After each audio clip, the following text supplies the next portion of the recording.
va regarder loin dans l'univers, plus on va regarder loin dans le passé. Je me suis réveillée dans la nuit et j'ai vu deux petits êtres, le corps maigre, une grosse tête, des gros yeux en amande. Vous pouvez dire ce soir que vous êtes en contact avec des êtres venus d'ailleurs. Oui. Quand il plonge son regard comme ça, t'es paralysé, tu peux plus rien faire. T'essayes de crier, il n'y a pas un son qui sort, t'essayes de bouger, tu peux pas. Et il est là au-dessus de toi, il te regarde. Et là, je me suis retrouvé nez à nez avec cette créature. Non, j'étais parfaitement réveillé, j'étais parfaitement conscient. Je sais très bien ce que j'ai vu. Je sais pas ce qu'ils font. Je comprends pas. On te prend pour une douce gaga. Donc moi, si je te dis je suis emmenée par les extraterrestres, je ne crois pas. J'étais le martien du village, quoi. Donc, je disais rien. Enfin, vous êtes arrivés. Alors, on va partir.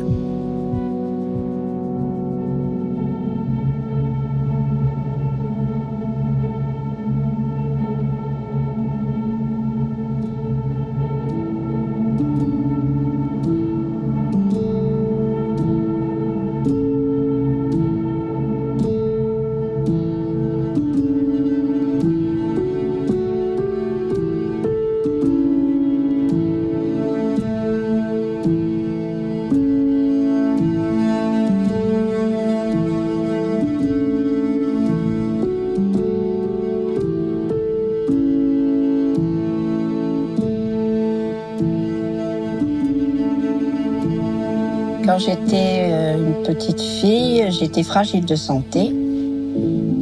Mon désir était de devenir danseuse. Et puis ça s'est pas fait. Peut-être que mon destin, lui, il était déjà marqué. Et je me suis retrouvée à un certain âge. J'ai eu mes enfants, donc 4 garçons. J'ai dû faire des ménages pour nourrir mes enfants. Puis un jour, je me suis occupée des personnes qui avaient le sida. Et là, je me suis mise à fond vraiment dans ce métier parce que c'était des jeunes qui partaient et qui avaient besoin beaucoup d'affection. Ça, c'est quoi, ça? Des vaisseaux.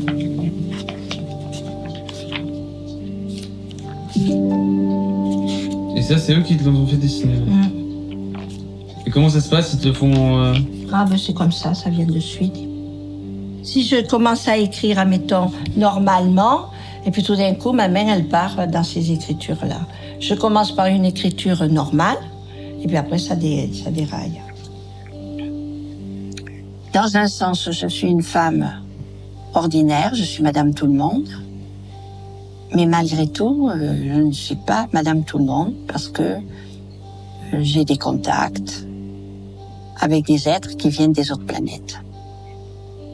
C'est immense, hein? Il y a beaucoup d'êtres tellement différents. Maintenant, ceux avec qui je suis en contact, c'est pour la paix. Ce n'est pas pour agresser. Détends-toi, ça va bien se passer. Oui, c'est comme les accouchements. Allez, détends-toi un peu. Hein? J'ai été F1 chez moi, oui, on fait un reportage sur Denise. Qu'est-ce que je t'explique? On m'a tout fait dans ce magasin, mais ça, on l'avait pas encore fait. Mais c'est mignon, c'est mignon. J'ai dit ok, mais pas dans un film pour nous. Hein. Denise, elle m'a dit pas aujourd'hui, ouais. La prochaine fois. Non, mais tu viens d'où, toi, Denise, déjà? Oh, moi, je viens des autres planètes. Ah. Mais qui c'est qui va le regarder, ce film, sur Denise? Des milliers de personnes. C'est vrai? Ouais. Et où? De partout, dans le monde. Ben oui, hein? Ouais. Voilà. T'es blonde très claire. Elle était belle, avec les cheveux là. Moi, je les avais longs. C'est ça qu'a plu à ton chéri à l'époque? Ben oui, il n'y avait pas que mon chéri. Il y en avait plusieurs. Ah, il y en avait plusieurs? T'as eu plusieurs chéris? À l'époque, c'était différent de maintenant. Hein. C'est bien. Vous affirmez être en contact avec les puissances qui nous dépassent, c'est un peu ça? J'ai été contactée toute petite et j'ai eu des contacts assez souvent, oui. Bien. Depuis l'âge de 9 ans, vous avez donc ces visions-là, ces apparitions, je ne sais pas très bien quel mot il faut employer, mais quand vous dites contact, il y a un dialogue qui s'établit avec quelqu'un? J'ai eu un dialogue, oui, avec un engin, un agent qui m'a apparu, c'était à peu près vers 8 heures du soir. Je revenais de Cannes. Et qu'est-ce qu'on vous a dit?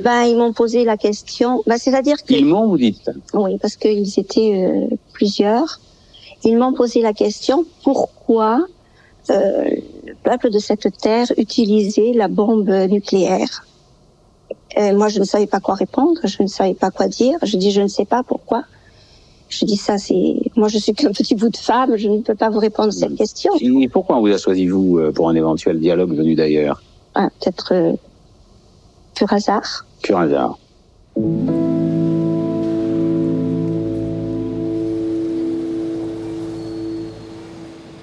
Mais il y a en moi quelque chose qui me freine. Pourquoi, je ne sais pas. Qui me bloque, oui, qui me bloque. Est-ce que c'est cette peur qui vient de me prendre, parce que tu m'as dit que toi, tu avais été prise et enlevée. Oui.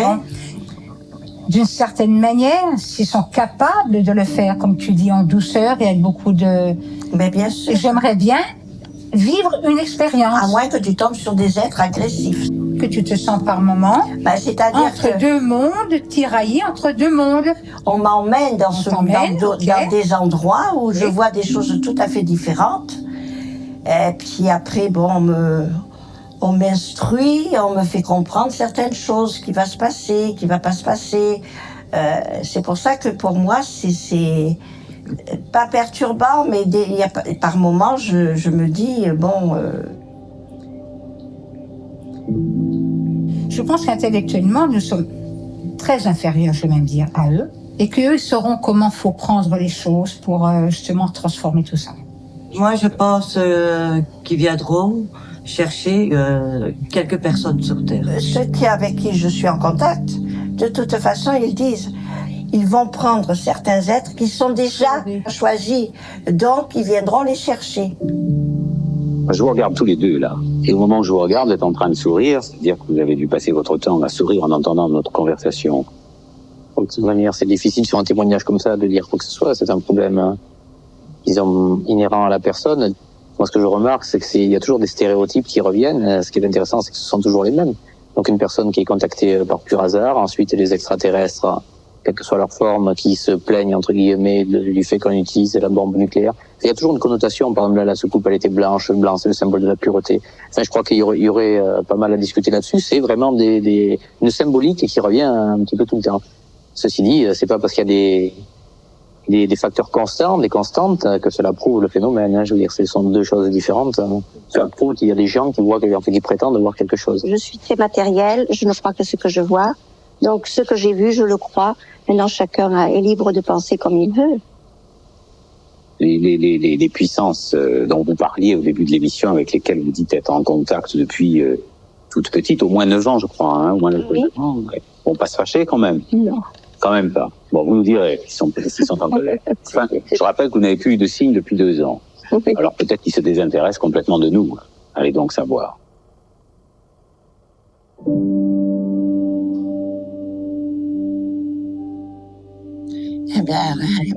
Si c'est le moment, c'est le moment. T'aimerais bien rester un peu sur Terre?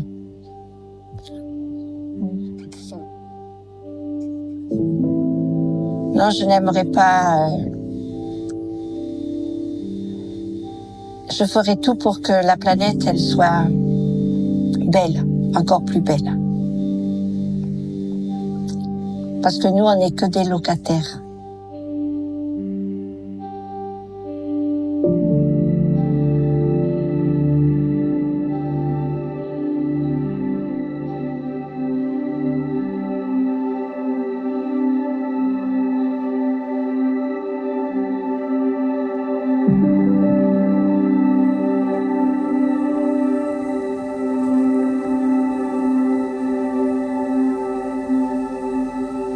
J'adore cette odeur d'ozone, de cet environnement électronique modifié à très haute tension, à très haute énergie.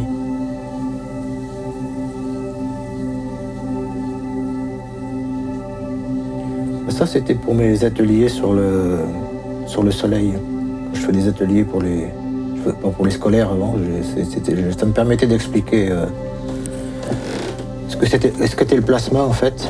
On voit du plasma qui vient s'étaler comme ça sur la sphère, cette partie rouge là. Voilà typiquement la symbolique de l'environnement exogène quand on est abducté. Alors c'est pas ça, on baigne pas dans des arcs électriques et du plasma, mais il suffit juste de mettre un doigt pour modifier l'environnement. Il y a des témoins, il y a des témoignages comme ça où il y a des gens qui sont allés approcher le vaisseau et qui ont touché le vaisseau. Et ben je pense que le vaisseau est dans cet état vibratoire, qui n'est pas un état vibratoire naturel, conventionnel dans notre dimension. C'est pour ça qu'on ne peut pas y rester longtemps et qu'à l'inverse, ne peuvent pas rester longtemps dans le nôtre. C'est pour ça qu'ils ne sont jamais là très longtemps. Ils viennent nous chercher, ils viennent nous dire quelque chose, ils viennent nous montrer quelque chose, mais ils partent tout de suite, ils ne restent pas.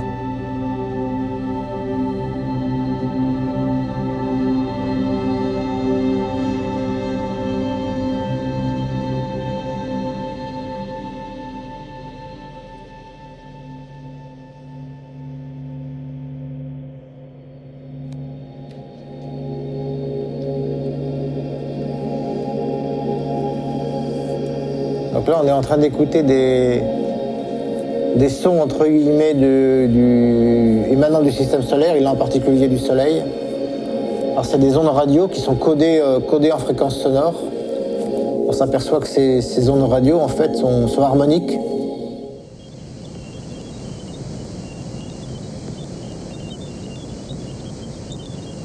C'est la voix de Jupiter, c'est le signal radio de Jupiter typique.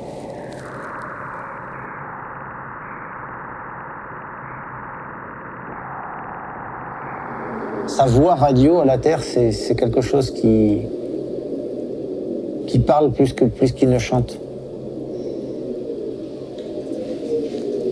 C'est ça qui est stupéfiant, c'est que les sons des pulsars, enfin c'est 2500 vues en 5 ans, Kardashian qui monte son cul, 3 millions de vues en 2 minutes, quoi.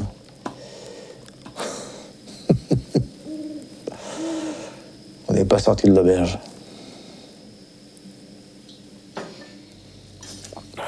Ben là, c'est quoi? C'est minuit et quart. Je commence à bien sentir le coup de barre. Mais je monte pas. Je monte plutôt vers...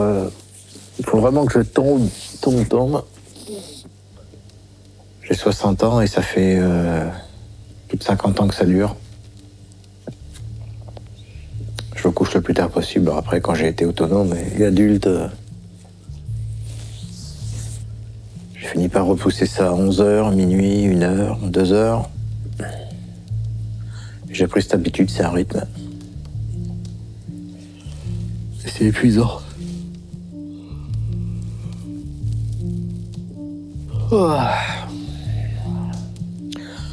Parce qu'ils foutent les jetons, en fait. Même si je sens qu'il y a une potentialité qui soit là ce soir ou cette nuit, c'est toujours vers... 2h, 3h, 4h maxi du matin. Maxi.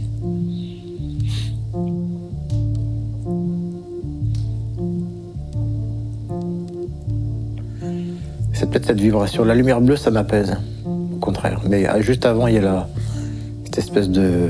Comme si on ressentait un tremblement de terre, quoi. Ça fout les jetons.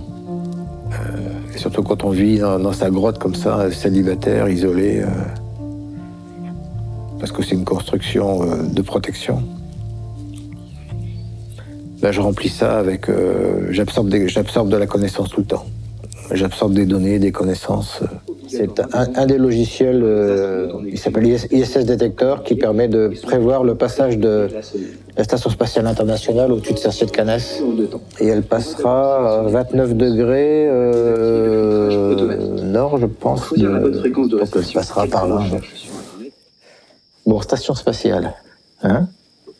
Est-ce qu'elle est là, la station spatiale? Encore poser un lapin.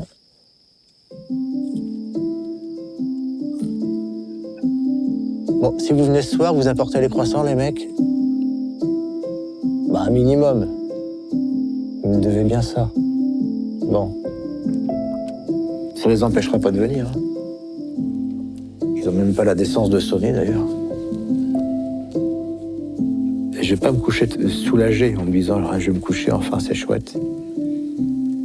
Et je vais me coucher en me disant je prends le risque d'aller me coucher. Parce que la première fois que je les ai, en tout cas la première fois consciemment autant que je m'en souvienne, j'ai tellement eu peur que mon réflexe a été de faire ça et de me recroqueviller. Et j'ai gardé cette habitude-là.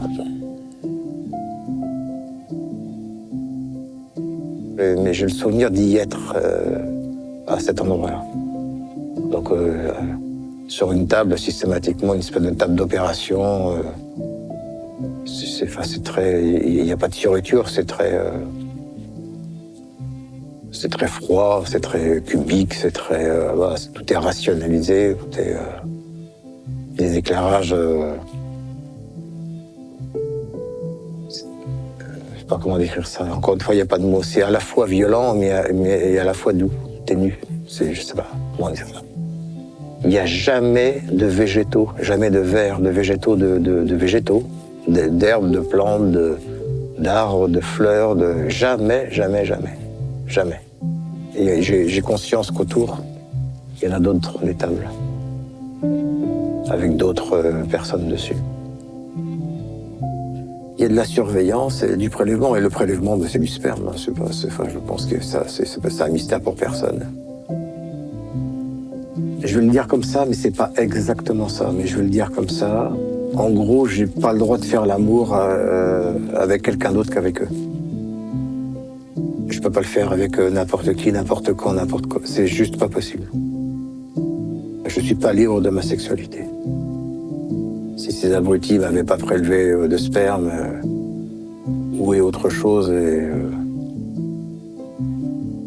je suis pas puceau, loin de là, j'ai 3 enfants, j'ai besoin d'être fondamentalement rassuré sur l'acte et sur la personne. Et c'est rarement arrivé. C'est pas arrivé. Ouais, j'aurais aimé qu'il m'efface la mémoire, quoi. Et je pense que j'aurais gagné en liberté. D'être obligé de se cacher tout le temps pour exister. Même auprès de nos proches, même auprès de ses enfants, même auprès de ses parents, même auprès de ses frères et sœurs.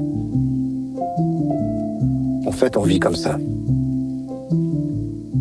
On est là, mais il faut pas qu'on fasse trop de bruit, il faut pas qu'on nous voie. Parce qu'on dérange trop.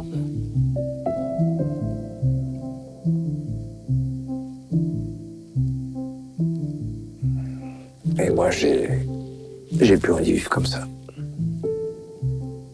Je veux qu'on m'accepte tel que je suis, qui je suis, qu'on comprenne qui je suis.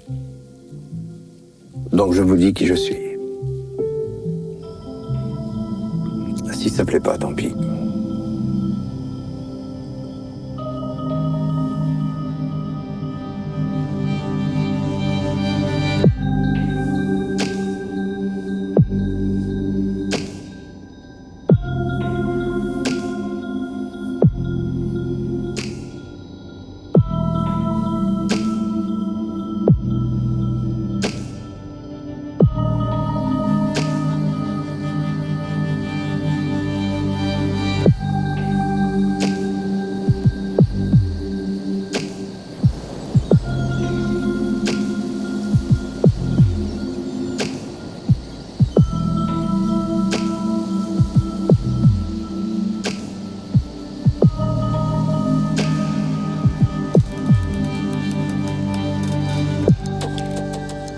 J'avais un boulot qui n'était pas facile. Je travaillais le jour, je travaillais la journée, je travaillais la nuit. Des fois, on faisait 3 services à suivre. On avait mis fin à un trafic de drogue qu'ils organisaient avec le Foot Locker de Paris-Nord et à la prostitution qu'ils avaient mis en place aussi en gare du Nord, quoi. Et donc, ils n'ont pas apprécié du tout. Ils sont tombés dessus un soir après ma fin de service. Mais ils avaient bien prévu leur truc, quoi. C'était préparé. Ils étaient cagoulés, j'ai vu des couteaux, donc c'était pas pour faire joli, quoi. Ils étaient là pour me buter. Et il y a eu un bon timing, il y a une équipe de collègues qui est arrivée très rapidement, ils étaient sur place à Châtelet. Je m'en suis sorti avec 90 jours d'ITT quand même. C'est ça, plus les enlèvements sans arrêt. J'étais complètement sur les rotules, quoi. Pendant plus de 5 ans, 6 ans, c'était une horreur, quoi. Et puis en plus, tu étais victime d'un phénomène. À l'époque, je savais pas à qui en parler, ni comment faire, quoi.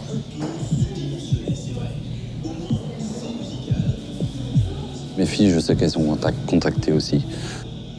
Un jour, pareil, elles auront une expérience qui fera qu'elles vont se souvenir de tout. Mais pour l'instant, elles enfouissent. Elles cachent ça au fond, et puis mais ça ressortira, quoi. Je pense qu'elles le prennent comme moi à leur âge, c'est-à-dire que j'avais enfoui tout ça. Et un jour, ça va ressortir. Moi, je serai là pour leur en parler. Ce qu'elles en pensent et comment elles vivent ça et comment elles ont vécu ça.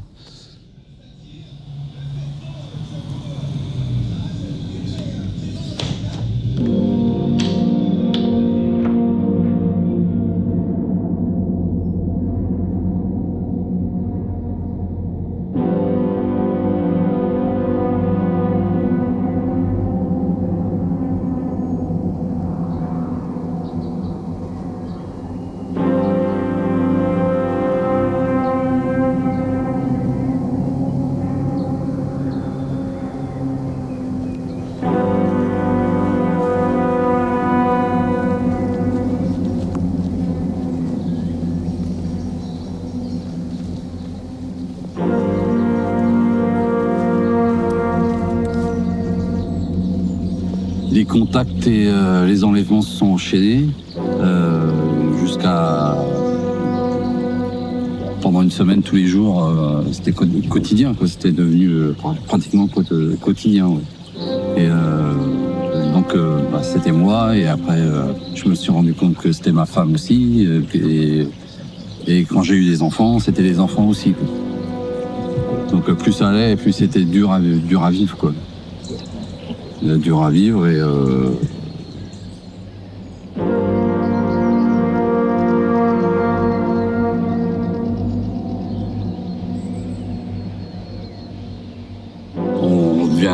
devient aigri et c'est pas facile pour l'entourage, quoi. Parce qu'on est tout seul, quoi. On est tout seul et personne ne peut nous aider.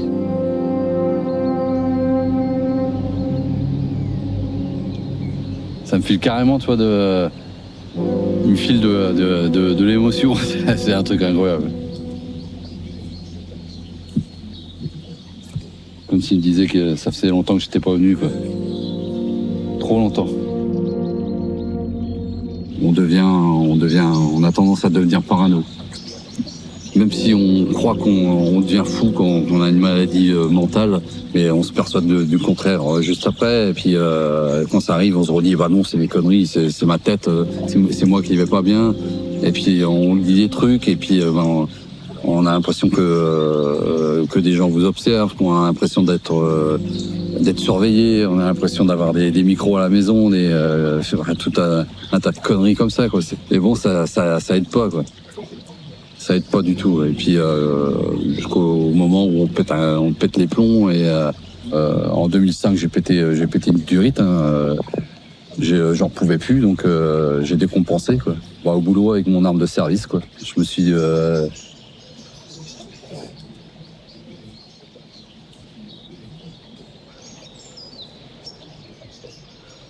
me suis tiré une balle dans la tête, mais je me suis raté. Je m'étais enfermé dans la salle des coffres où on rangeait nos armes à feu. Et puis j'avais décidé d'en finir. Et puis ils ont pas voulu de moi, quoi. Pour pas rester à l'asile où ils m'avaient foutu parce que j'ai été interné. Ils m'ont j'ai dit que c'était suite aux agressions, que voilà. Et bon, moi j'ai inventé un bobard pour pouvoir sortir le plus rapidement possible de là-dedans, quoi. Parce que je voyais clairement que si je leur disais la vérité, j'y restais, quoi. Donc j'ai inventé ça, et puis au bout de 15 jours, j'ai réussi à sortir. Mais heureusement que ma femme était là aussi, parce que sinon, je crois que j'y serais resté longtemps quand même. Il faut parler en fait. Il faut pas hésiter, même si on vous prend pour un con, il faut le faire, quoi. Surtout pas garder ça pour soi.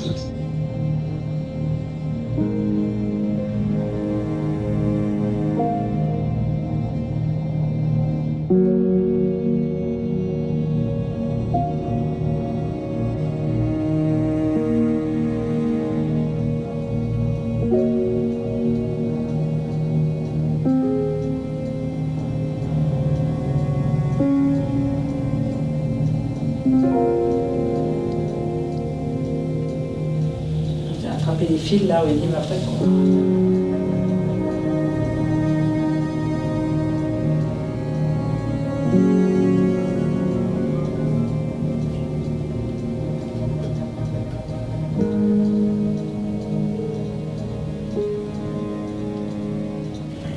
Allô Alexis? Bérangère du Cerro.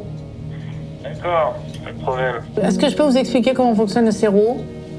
Oui, oui. Alors, le Cerro, c'est une association qui a un peu plus de 3 ans pour que des abductés se retrouvent entre eux et puissent discuter entre eux. Oui. Dans l'association, il n'y a que des abductés ou des psychologues. Personne d'autre n'est autorisé à rentrer dans l'association. Pour entrer dans l'association, alors déjà, il y a un entretien là qu'on a tous les deux avec donc un abducté du bureau. Et ensuite, il y a un entretien avec un psychologue. Pas de soucis. Moi, j'ai rien à cacher de toute façon. Puis... D'accord. Alors, est-ce que vous pouvez me raconter votre histoire? Quand j'avais 10 ou 14 ans, je m'amusais comme ça sur le perron. Et d'un seul coup, je me suis senti observé. Je me suis levé, j'ai regardé le ciel. J'ai 53 ans, je m'en rappelle encore. Je me dis, il y a un truc dans le ciel, je lève les yeux, parce que je regardais la route, et je lève les yeux et je vois vraiment le disque avec les lumières en dessous qui tournait. C'est comme si on m'observait, qu'on me montre du doigt, on me regarde. Dans la procédure habituelle, on échange dans ceux qui veulent parler par rapport à leur témoignage. Il y a une écoute, un souhait de ne pas porter de jugement, ni d'émettre des éléments de valeur, je dirais, sur le témoignage de la personne. C'est vrai qu'on a toujours peur d'être pris pour des fadas, quoi. C'était pas ni un avion, ni des lanternes chinoises, ni des... Ma femme qui voyait la même chose que moi, elle était terrorisée, quoi. Elle était complètement... elle disait, moi je lui disais arrête-toi, on va regarder. Voilà, donc moi personnellement, j'ai vécu un certain nombre d'enlèvements, voilà. J'ai me retrouvé paralysée, où j'étais me trouvais sur une table, il faisait un prélèvement, j'avais des douleurs vraiment physiques par rapport à ce qu'il faisait. Je me suis réveillée dans mon lit, et quand je me tourne, en fait, juste devant moi, je vois effectivement, après par la suite, j'arrive à mettre un nom dessus, mais ce qu'on dit communément être un petit gris. Je ne voyais pas son corps, je voyais juste sa tête. Et ce qui m'a fait le plus peur, effectivement, c'est ce regard. C'est vraiment ces deux yeux qui vous regardent et vous vous dites « mais je suis à nu ». Il lit jusqu'au plus profond de moi, je ne peux absolument rien lui cacher. Je parlais de tête tout à l'heure, si tu peux en parler. Hein. Qu'est-ce que tu percevais dans cette tête? Elle était comment, si tu peux la décrire? Et la tête, c'était vraiment gros, c'est rond. Mais pas les petits gris, c'est rond et c'est un peu... ça se réduit vers le bas, mais là, c'était vraiment rond comme un pictogramme. Ça n'avait rien d'humain. Rien d'humain. C'est glauque, mystérieux, on se sentait pas bien du tout, et plus ça allait, pire c'était. Et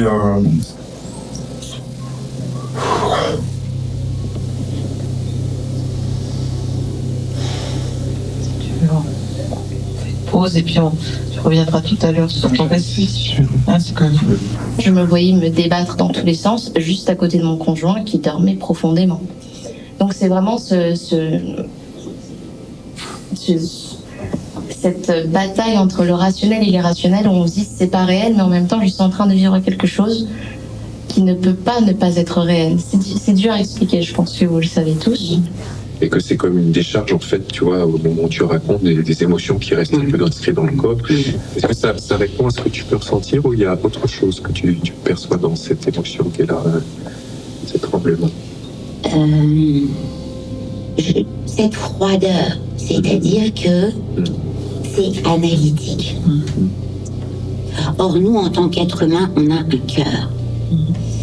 Et ce qui me... Pardon, j'ai pleuré. Ils étaient plutôt sans émotion. C'est-à-dire qu'en fin de compte, ils étaient en train de, comme des laborantins, de faire des choses sur moi. Et ça me faisait souffrir, quoi, voilà.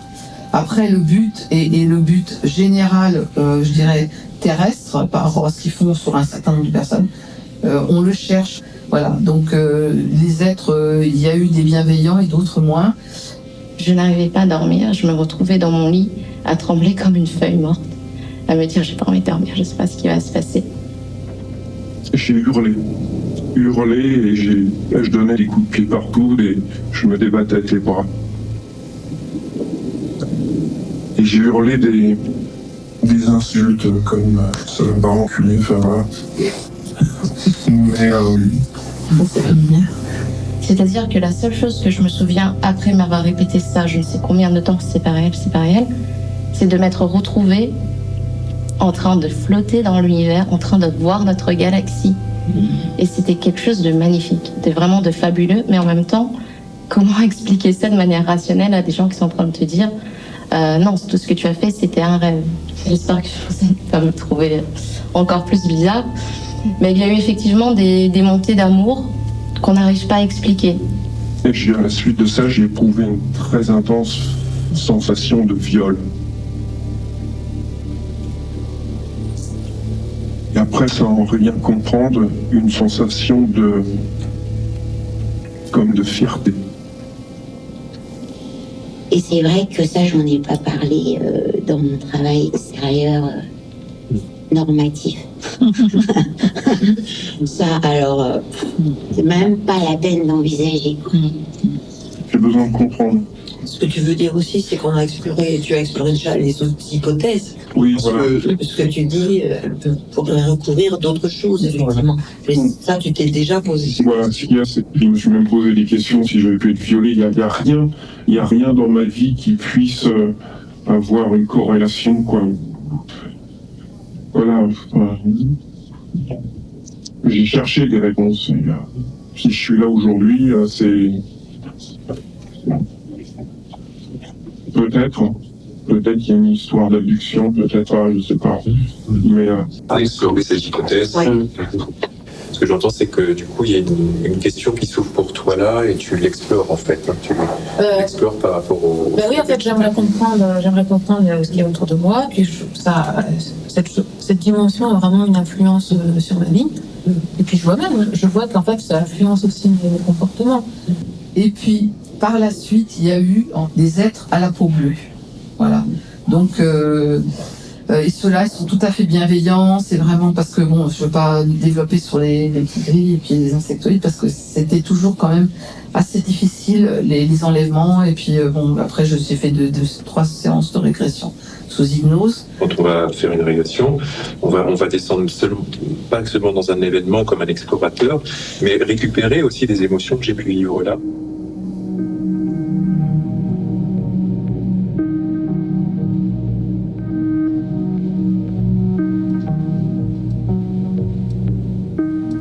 Pas toujours agréable. Et ce que tu as dit quand même, c'est que tu en avais ras-le-bol qu'ils arrêtent pas de faire ça sur toi, quoi. Reviens vers ce moment où tu étais jeune. Vous étiez en vélo. Juste tu revois cette séquence et tu nous dis ce qui s'est passé à ce moment-là. On s'est envolé. Ils nous ont emmenés. Ils vous ont emmenés?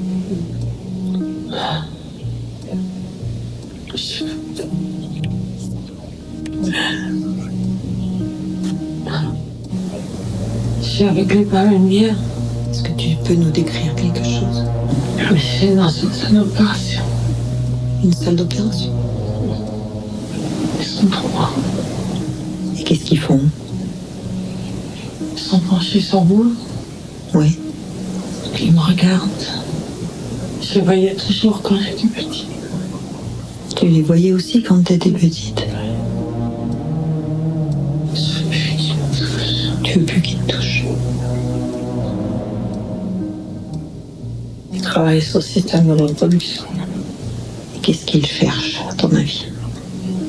Tu vas créer quelque chose. Ils cherchent à créer quelque chose. Tu peux revenir dans la pièce maintenant, tranquillement.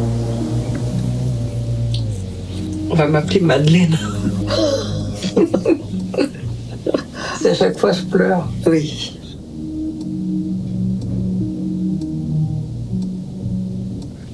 J'ai d'abord eu l'impression qu'ils étaient habillés en vert, tu sais, comme ceux qui opèrent. Les chirurgiens? Ouais, comme les chirurgiens. Okay. Parce que c'est certainement pas une salle d'opération non plus, c'est parce qu'on met des images sur quelque chose qu'on connaît. On connaît une salle d'opération, alors forcément c'est une salle d'opération. Quand t'es allongé, jambes écartées, ça peut être une salle d'opération. Bon, on a eu un petit bout. Bah, un petit bout, moi, à mon avis, c'est pas un petit bout. Mais bon. Et qu'à chaque fois qu'on a une réponse, mais derrière, on a une nouvelle question. Oui, oui. Et ça éclaire quand même, parce que du coup, ça donne un tableau plus vaste. À chaque fois, ça ouvre un tableau plus vaste. Alors, tu le vois, ce tableau plus vaste, mais tu sais qu'après ce tableau plus vaste, il y a encore d'autres choses derrière. Je pense que c'est l'imagination qui met des images. Mais vraiment, j'en sais rien du tout. Ou c'est eux qui projettent, je sais pas. Oui, il va savoir là, quelle est la manipulation du cerveau. Là, c'est ingérable, on ne peut pas savoir. On ne peut pas savoir. C'est quelque chose qui peut s'entendre d'abord, ça fait partie de l'hypnose, et puis c'est quelque chose qui peut se déplacer ou se transformer, ou on peut utiliser aussi d'autres méthodes que l'hypnose, parce qu'il n'y a pas que l'hypnose qui permet d'avancer, il y a plein d'autres possibilités. Je ne sens pas, même tout ce que vous pouvez me raconter, je le rejette, je le refoule. Quand on me dit qu'ils sont éclairés, ils ont une certaine spiritualité, est-ce que tu peux avancer, toi, Bérangère? Je l'entends, mais je le rejette. Je pense que c'est que de la manipulation. Ils vont dans un sens, dans leur sens, et ils sont là pour... Quand on joue aussi les humains, ils sont pas non plus. Non, mais ils sont pas. On n'est pas non plus, franchement. Justement, on n'est pas très évolué. Voilà. Et le problème, c'est qu'ils en profitent. Là, on entre dans le niveau de l'analyse, en fait. En tout cas, merci de m'avoir écouté. Ça m'a fait beaucoup de bien. Merci. Avec plaisir. Merci. C'est vrai que de discuter, de partager et de ne pas forcément faire des régressions, il se passe autre chose. J'ai senti qu'il s'est passé quelque chose, même si juste écouter des gens. On voit vraiment le regard des gens qui change. On dit bon, comment est-ce que je vais prendre ce qu'elle me dit? Et on finit par se retrouver totalement seul. Mais seul avec les parents, le conjoint, frères et sœurs. Tant que la personne n'a pas vécu, ou n'a pas suffisamment d'ouverture d'esprit pour se dire c'est pas parce que je l'ai pas vu que c'est pas réel, on se sent vraiment jugé. Et pire que ça, on peut mettre son mental en question. Vraiment se dire, est-ce que j'ai subi un moment de folie. Un grand merci au Cerveau d'exister parce que aujourd'hui, j'ai vraiment l'impression d'avoir rencontré des gens sérieux, un organisme sérieux. Et pouvoir, je veux dire, m'alléger, je repars un peu plus léger aujourd'hui, quoi. Mais il y a encore beaucoup à dégrossir. Je suis impatient de savoir ce qu'il y a derrière tout ça. Ça fait vraiment du bien d'être là, de partager avec vous, de vous avoir entendu, ce qui m'a donné le courage de partager et de ne pas me sentir seule, de me sentir moins seule. Donc merci. Je trouve qu'il y avait une charge émotionnelle très importante et on sentait que ce que disait chacun d'entre vous résonnait en l'autre. Ça se ressentait énormément. Donc il y a eu un partage vraiment profond cette fois-ci, comme toutes les fois, mais je trouve que là c'était... On se rend compte qu'on est chacun un petit bout de l'autre. Oui. C'est surtout les gens qui montent leur tête. Moi je monte pas ma tête, mais c'est courageux, quoi. Parce que bon... Faut quand même le faire, quoi. Pas de problème avec ça. Plus, je travaille dans un pays en plus maintenant. Ils sont plus ouverts à ça. Et puis surtout, ils respectent la vie privée. Donc, finalement, si on fait des choses en dehors, ils s'en foutent royalement. On se voit au mois de novembre. Ça fait du lien et de l'humanité entre les gens. Ça fait bizarre. Ça dort.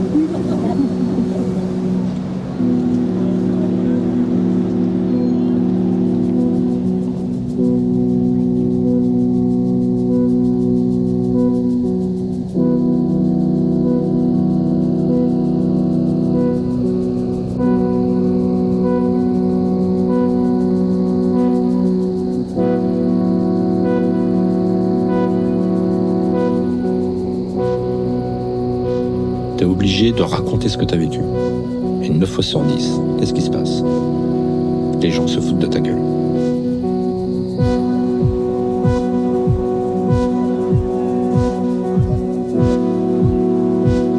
J'ai essayé de trouver quelqu'un qui faisait des régressions sous hypnose.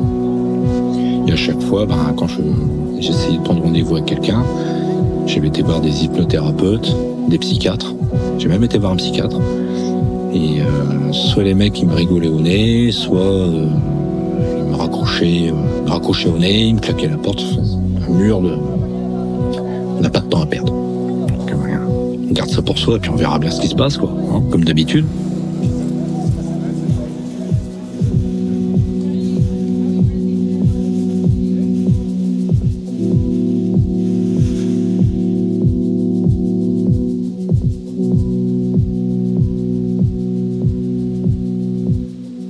Un soir, j'étais en haut, donc en train de dormir avec ma copine, et je suis réveillé et il y a un grand gris au pied de mon lit. Impossible de la réveiller. Vous pouvez faire un son de clairon, tu pouvais faire passer une parade dans la piole, impossible. Donc en fait, ils avaient contrôlé son sommeil, tu vois, pour être sûr qu'elle va pas poser problème. Il m'a fait signe de le suivre. Donc on a descendu l'escalier. Là, il s'est baissé. Il se tenait courbé comme ça. Et là, arrivé dehors, donc il s'est redressé. Je fais 1m70. Je l'arrivais à peine à la ceinture. Et tu avais l'engin en vol stationnaire au-dessus de la baraque, dans la cour là. Il était à peu près 2-3 heures du matin. Il y avait personne. Et en plus, un petit village de 1200 habitants en pleine nuit. C'est pas comme à Paris où t'as tout le temps quelqu'un qui se balade. Donc le fait que personne n'ait vu l'engin, franchement, ça m'étonne pas. L'engin était en vol stationnaire au-dessus. On s'est mis en dessous. Et par lévitation, tu vois, je me suis senti décoller. T'avais une espèce de faisceau lumineux qui nous est tombé dessus. Et par lévitation, ils nous ont emmenés dans le vaisseau. Et donc je me suis retrouvé dans cette fameuse salle d'examen dont j'ai la fâcheuse habitude de la voir. La table, où est-ce qu'on fait les examens.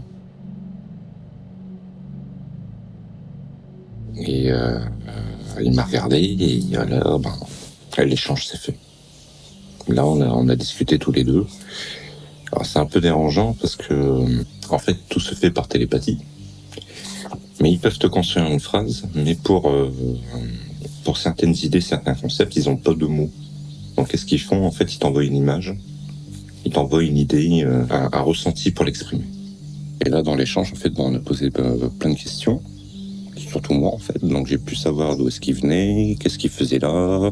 Il contrôlait ce qu'il pouvait me délivrer. Ça, c'était clair et net. Il y a certaines choses que je n'étais pas apte ou habilité à savoir. Donc, leur système originaire, c'est Zeta Reticuli, donc système d'étoiles doubles, 39 années-lumière. Ils ont plusieurs colonies et des avant-postes un peu partout.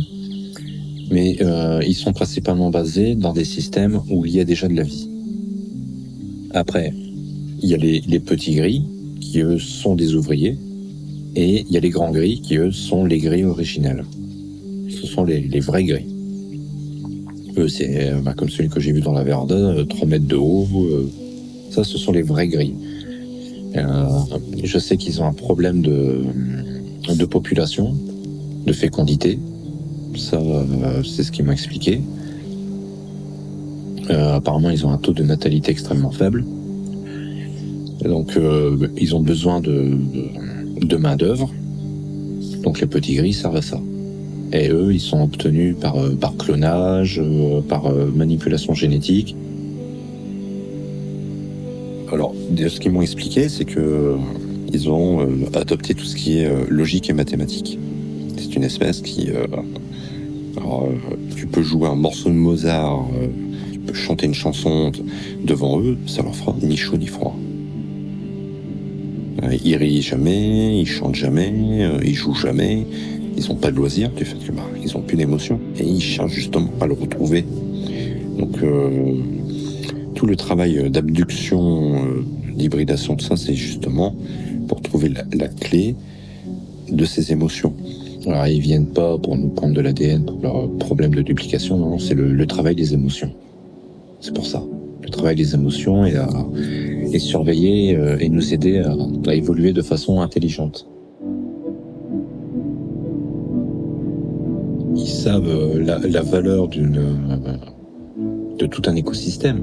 Donc si c'est pour engendrer le conflit, un peu, t'imagines, façon Christophe Colomb, qui débarque et puis que les Indiens ils se font massacrer parce qu'ils veulent s'installer, ça ne peut apporter que des emmerdes, que des problèmes, et ça, ils ne veulent pas que ça se produise.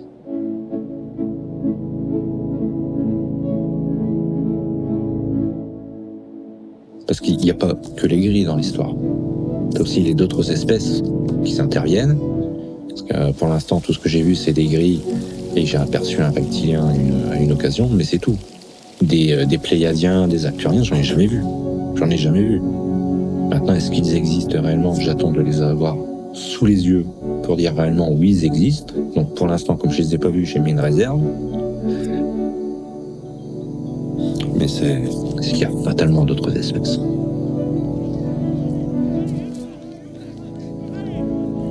Et donc, moi, je lui ai demandé, mais moi, pourquoi moi? Pourquoi moi? Pourquoi pas un autre? Il a pas voulu répondre. Là, putain, mais je vais rien lâcher, je veux des réponses. Je veux des réponses. Ben, il m'a fait descendre de l'engin, puis ils sont partis. Je me suis retrouvé comme un con avec mon peignoir à poil. Et l'engin qui part. Putain, mais merde! Qu'est-ce que c'est que cette merde? Donc pourquoi moi au lieu d'un autre? J'en ai aucune idée. Aucune.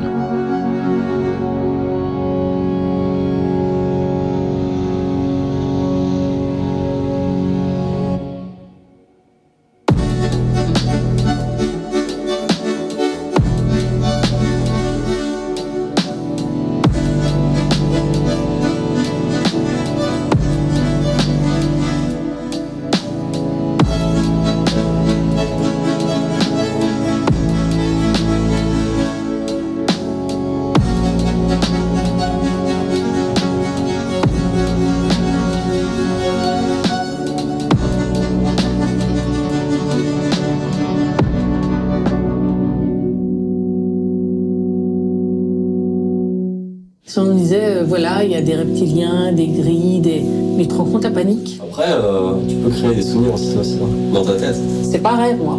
Je me suis réveillée, j'étais paralysée. This is not exaggeration. I have hundreds and hundreds of incidents of this. This is a global phenomenon. This is not an American phenomenon. Le problème est de savoir si c'est des vraies images de quelque chose de réel. La mémoire, on ne sait pas comment ça fonctionne. Je sais que tout ça est réel, tout ça c'est vrai. Ils m'ont montré en fait l'endroit où il y a un être qui est sorti d'une des salles là, et qui s'est dirigé vers moi. J'ai cru que mon dernier moment était arrivé. Ils sont là, ils vont venir te soigner. Tout d'un coup, ils se mettent à crier « Maman, maman !» Puis qu'est-ce qu'ils font à ma tête? Alien taking a fetus. The fetuses are stored in tanks. Ils me privent de ma liberté quand ils arrivent. Je lutte pas contre eux, j'essaie de comprendre. Ils débarquent. Et ils me disent « Tu veux venir avec nous ?» Il n'aura même pas le temps de finir sa phrase que je serai déjà monté dans le vaisseau. Est-ce que tu veux arrêter l'expérience? Je veux arrêter. Non, je ne sens pas.